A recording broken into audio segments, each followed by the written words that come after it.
Best of r/entitled parents episode 117. Subscribe for edit videos daily. Backstory: I don't want to get into my personal religion, but my family believes in following both the rules of the Old Testament and the New Testament. Think of if someone was both Jewish and Christian at the same time.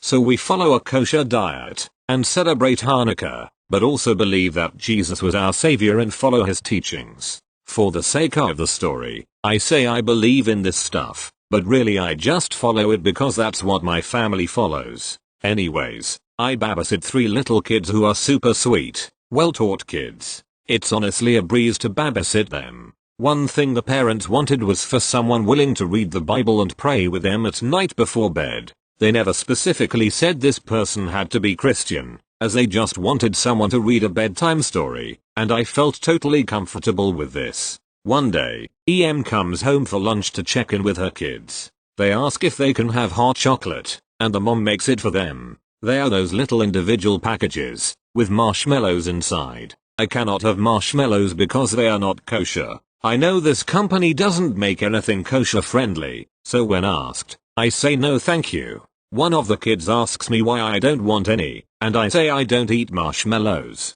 I thought it would end there, but kids being kids, they asked why. I said it's part of my religion to not eat certain things. The kids completely understood and dropped it, but the mom was in awe. EM asks me if I'm been teaching her children about being Jewish. I say no, and that this is the first time it's ever come up. I also explain that I follow both the Old and New Testament. She makes another cup of hot chocolate, and sits it down in front of me. She then has the audacity to tell me that I need to prove that I love Jesus by drinking it. I tell her no, and that it was directly against my religion and I would not knowingly engage in something I viewed as a sin, and that her asking me to do so was wrong. EM freaks out, and dumps the hot chocolate down the drain, talking about how I just wasted her money, even though she was the one to make it, and I never asked for it. EM asks again if I'm teaching her children to be Jewish. I said no and that I follow the guidelines we had agreed upon earlier, reading the Bible at night time and praying with them. The kids led the prayer. I just sit there silently and chime in if they get stuck. EM asks me what part of the Bible we are reading, and I tell her Proverbs. She asks which testament it is in, and I say Old. She starts yelling that I'm converting her children and will go to hell. Now to be clear, she is the one who leaves the Bible on the nightstand, and a bookmark in what page they're on. I don't even choose what to read to them. I get my stuff, and walk out the door. I refuse to be treated like that. I haven't seen the mom or dad since, but I have seen the kids and they all tell me they are sorry and that they miss me. Thank you. Next. Background. This kid in my grade, EK, likes to play basketball outside his house and taunts me, ME, and my friend, F. Every time we ride bikes past his house. They live close to ME and F. One day, we were going around the block, and saw EK playing basketball. F's bike chain comes off, and we go onto the sidewalk near EK's house and try to fix it. EK, what are you guys doing on my property? ME, F's chain came off and we are just trying to fix it. F, and we aren't even on your property. This is the sidewalk. EK starts yelling and cursing at us to leave now. EK's mom, EM, drives up to the driveway, and we think the problem will be fixed. We were somewhat near the driveway, but gave plenty of space for cars to come in and out. Boy were we wrong. EM pulls near the driveway but is still on the street. EM, what are you two dipshits doing on my property? We live in an area where the sidewalk in front of your house is public property. EK explains the situation to EM and she continues driving into the driveway, but instead of going straight, she tries to get near us and hits F's bike knocking it over. EM, look what you just did. You ruined the paint on my new car, and the whole time you were illegally parked on my property. ME and F try to calm her down saying that we are in fact not on her property but we would leave right then. EM, you purposely hit my car with your bike and you will pay for it now. I will not be letting you off this easily. If you refuse to pay for this damage and just leave, I will be calling the cops. ME, no you drove into us and we are in a public area. We respectfully said we were sorry for somehow causing an annoyance to her EK and said we would leave. F, bye. Then everyone clapped. JK, EM pulls into her driveway properly and gets out of the car. Me and F try to ride away but only my bike is working, and we had not finished getting F's chain back on. I start riding away as F starts walking his bike back to our houses. EM grabs F's bike and starts walking into her garage. It was on my property and therefore it is mine. If you want it back you can pay for the damage you caused to my car or speak to the police. F and I look at her car to find no dents or even a scratch on the paint. EM while closing the garage, now get off of my property you pieces of shit. We don't want to continue the fight, so Me and F take the walk of shame back to F's house with only one bike, and tell F's parents the story. They flip out and call the cops on EM. They get us into their car and we drive down to EK's house to wait for the cops. The cops arrive and talk to her. We can't hear what happened, except EM saying it was all a misunderstanding and she thought we were trying to tamper EK's bike. He doesn't even have a bike, and that we were bullying him. The cops then come to us and we explain the story and they ask if we want to press charges. We say no and that we only want F's bike back. We still see them all the time and they, EM and EK, still give us dirty looks to this day. Edit, grammar and formatting. Thank you. Next. Not sure if this belongs here or elsewhere but here it is. Due to COVID-19 I've moved all my students to remote lessons and no longer meet them in person. I sent an email to my clients, gave them my Skype and also the code to my virtual classroom. I have a neighbor who knows that some of my students come to my house as I have a classroom set up and she called me out of the blue. EM, hey, since schools are closing could you teach my kids during the day? I don't want them to fall behind. One primary age and one in secondary, but in the years where they have no serious exams. Me, sure, we can set up remote lessons and we can do an hour a day if you want. I'm doing discounted rates so it shouldn't cost too much. EM, I want them to go to your house since you have the space and I was hoping you could do a full days, like they were at school, Monday to Friday. They're well behaved and you wouldn't need to do much. Me, no, all lessons are remote and not in person for the foreseeable future. Also, I have other students and work so I can't do a full days. An hour a day is the most I can offer. EM, but if they stay home I have to stay as well. I have things to do. Me, okay. I had to hold back the sarcasm since, you know, we're supposed to stay home. EM, why should I pay you to teach them from a computer? If it's remote it should be free. Me, it's still my time, but I am offering discounts since it is remote. EM, fine, how about you come to my house instead? Me, no. Once more, all lessons will be remote for the foreseeable future. EM, forget it, I'll get someone else to do it. She hung up and luckily I haven't heard from her since but it baffles me that she thought I would happily take random kids into my house, expose myself and my family, maybe her kids theoretically, and then babysit them for free. Although she may find some gullible uni student to do it but I doubt it since most people are practicing social distancing. Thank you. Next. My dad already has a perfectly fine working mic for his podcast, but since I use my mic for gaming, in his mind it is automatically better, which it isn't and keeps insisting that he is going to use it and just take it from me. And wow, let's get onto my mum, the worst. She thinks she can single-handedly take my PC and use it for her work, even though I paid for every single piece of my PC with my own money that I earned. I have online schoolwork to do and she thinks she is going to just use it when my PC is for gaming and isn't even a desktop for work etc. Thank you. Next. Hi, this is my first time posting a text post on Reddit, hope you enjoy. Characters first, here they are. EM, entitled Mom ET, entitled Teens MG, my grandma MA, my aunt C, my cousins plural me, a lonely book nerd. So backstory, MG had invited me to go to Disneyland Paris with MA and C from New Zealand. Of course, like any sane 13-year-old I said yes. One of the rides was a runaway minecart sort of thing. The line, by the time we walked through the empty queue that was empty, had a 1 hour and 30-minute wait. The queue was split in two because there was 2 different tracks. Story, EM was in the queue next to us. We hear people talking and complaining, but we ignored it thinking it was just an exited kid.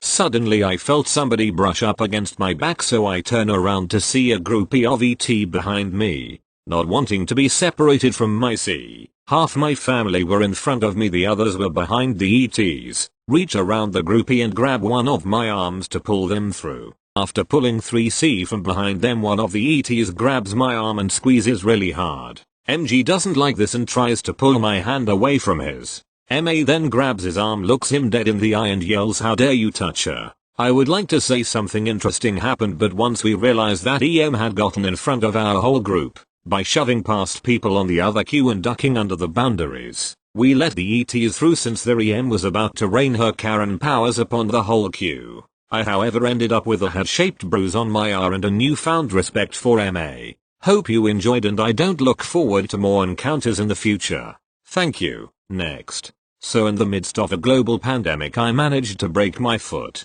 So they put me in one of those walker boots so I'm not completely one-legged. Me and my partner decided to get some bits from the shop tonight. We certainly weren't panic buying but did buy some stuff extra so we could double up when we're cooking to freeze. I was leaning on the trolley a lot for support and my partner was walking back and forth to certain aisles and leaving me to get some bits without making me walk too far. It's quite obvious I'm wearing the boot as in the middle of winter I'm wearing a dress because I have no trousers I can comfortably wear with it on. Obviously with a broken foot I am in a slight bit of pain and although I've been looking for painkillers most seem to be sold out. But I went for a hunt and managed to find 2 packs left in the shop. I didn't notice the EM behind me at first but I carried on limping away when I heard someone clearing their throat a bit too obnoxiously. I turned around and smiled at her. She very typically Karen and she had EKs with her around 6/7 and one about 10/11 and she was proper giving me the stink eye. EM. Excuse me. Can I have that paracetamol? Me. Oh I mean sure you can have this one. I handed her 1 pack. EM. And? Me. I'm sorry? EM. I can see you have another pocket. Me. Bewildered yes? EM. Well are you not going to give it to me? At this point I gestured down to my leg. Me. I'm really sorry. I'm in quite a bit of pain with my leg at the moment and I need the painkillers. EM. Well that's not my problem. You should have been more careful. I have 2 kids I need to make sure they're okay if they get this virus. Me. I mean I'm sure 1 pack will do for now if they're okay. I'm sorry but I am going to buy these. EM scoffs I can't believe you won't even help out to kids. Me. I mean I'm sorry but I'm going to go. I limped along down the aisle when the older of the EKs ran in front of my trolley stopping me dead and the younger one went into my trolley and grabbed my packet of paracetamol. Then both ran off back to the mum. I turned around she just smirked at me and walked off. My partner came back at this point and I told them what had happened. He was just as pissed off at me but there wasn't much we could do about it at the time. As we went to the checkout I noticed the EM unpacking her shopping. She didn't notice me and I saw the paracetamol just on the checkout line. So I reached across and grabbed both, hid behind my partner and limped off to another line. I was watching her to see her reaction, and as she got to where the paracetamol should be, she looked down, looked on the line and then looked up utterly confused. That's when she spotted me. I held up the packets and smirked back. We paid and walked out so didn't see the aftermath but it did give me a lot of satisfaction seeing the utter grimace across her face. Thank you. Next. Hello all, I am a long time lurker and this is my first post here. BC I finally got enough karma lol. And I have been debating about posting for a while. 2-3 days lol. But here it goes. So last weekend I went to my local bank, and am waiting in line for the teller as our cast enters the scene. EM. Ain't a child mom. Indian lady so no Karen haircut. Damn it. NB nice boy. Me. Try and guess. BK. Banker. BT. Bank teller. Okay so EM and NB enter the bank and go straight to an employee. M. I would like to withdraw some money from my NB's account. BK. Okay mom please step in line and the tellers can help you. M. Thank you. At this point I am playing Boom Beach on my phone. BC I am in line. Nad have nothing better to do. BC I am in line. And this M comes in behind me and is talking to her son just about her day. She seems pretty normal and all does not at all seem entitled. As I approach the front of the line I overhear their conversation. This was all in my Talai language of Gujarati, I language from a state along the west coast of India, so ill translated to my best abilities. EM. Damn these Chinese PPL are so slow. NB. Mom, it's okay. They seem a little old and we have time, just chill. EM. No, I have to do my crockeries. The store was literally next door. NB. Mom, we will get it all done, just chill. Him in front of them and I was fighting the strongest urge to not look back and tell her to chill out. BC, I too have places to be, but I am not complaining, right? So this was the start of her entitledness. Then one of the tellers finally calls me and I get away, but no, I don't, lol. Another teller opens up and calls up M and NB and this is how their convo goes. BT. How can I help you, mom? EM. Hi, I'd like to take money out of my son's account. BT. Sure thing, can I get the account number or your son's social security number? EM. Yeah, sure thing. NB. Proceeds to write down SSN and add it to teller. BT. Mom, unfortunately the social is not linked to any accounts. What type of account is it? EM. It's a custodial account, registered under my husband's name. At this point I have a mix up with the teller and have to stay longer, hence I can hear every word. And for thighs who don't know, a custodial account is a bank account for a child under the parent's name for the child. The child does not have access to this account, so the parent, who is the admin, must conduct all the business. BT. Oh, no wonder it is not showing up. Your husband needs to be present. EM. WTF, are you stupid? My husband was here last weekend and they refused to give him access to the account. My husband was told only NB and withdraw it.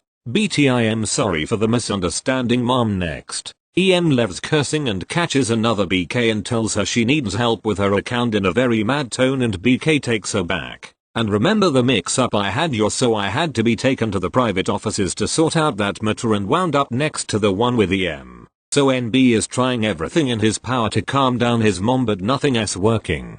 They are taken to the office and the BK asks what happened and EM explains and the NB Ray explains in nicer words and without all the swear words. BK takes her husband's SSN to verify the account and ensures that it is a custodial account and that NB does not have access to it.